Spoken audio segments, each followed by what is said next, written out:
முடி வளரலேன்னு கவலைப்படுறவங்களுக்கு, முடி கொட்டுதேன்னு ஒரு சைடு கவலைப்படுறவங்களுக்கு, கருவேப்பிலையே சாப்பிட மாட்டேன்னு ஒதுக்குறவங்களுக்குலாம் இந்த மாதிரி கருவேப்பிலை தொக்கு செஞ்சு கொடுங்க. கண்டிப்பாக இன்னொரு தடவை கேட்டு வாங்கி சாப்பிடுவாங்க. இதுக்கு மிக்சர் ஜாரில் 1 ஸ்பூன் கடுகு, 1/2 ஸ்பூன் வெந்தயம், 2 கைப்பிடி அளவுக்கு ஃப்ரெஷ்ஷான கருவேப்பிலை எடுத்திருக்கேன். 2 காஞ்ச மிளகா சேர்த்து நல்லா அரைச்சி எடுத்துருங்க. இப்போ கடாய் வச்சு ஒரு குழிக்கரண்டி நல்லெண்ணெய், 1/2 ஸ்பூன் அளவு கடுகு, 1 டேபிள் ஸ்பூன் கடலைப்பருப்பு, 1 டேபிள் ஸ்பூன் உளுத்தம்பருப்பு, 2 டேபிள் ஸ்பூன் அளவுக்கு வேர்க்கடலை, ஒரே ஒரு காஞ்ச மிளகா, ஒரு 10 பல்லு பூண்டு, 10 பல்லு சின்ன வெங்காயம் ஆட் பண்ணி நல்லா வதக்கி கொடுத்துருங்க.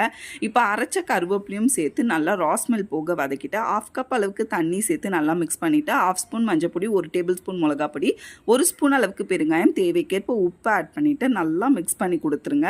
நல்லா இந்த மாதிரி எண்ணெய் பிரிஞ்சு வந்தோடனே 2 டேபிள் ஸ்பூன் அளவுக்கு புளி தண்ணி ஆட் பண்ணி நல்லா மிக்ஸ் பண்ணிவிட்டு ஒரு 2 மினிட்ஸ் வச்சுட்டு ஆஃப் பண்ணிங்கன்னா ஒரு சூப்பரான கருவேப்பிலை தொக்கு ரெடி. இந்த மாதிரி சுட சுட சாதத்தில் நெய் ஊற்றி பிசைஞ்சு சாப்பிட்டு பாருங்கள்.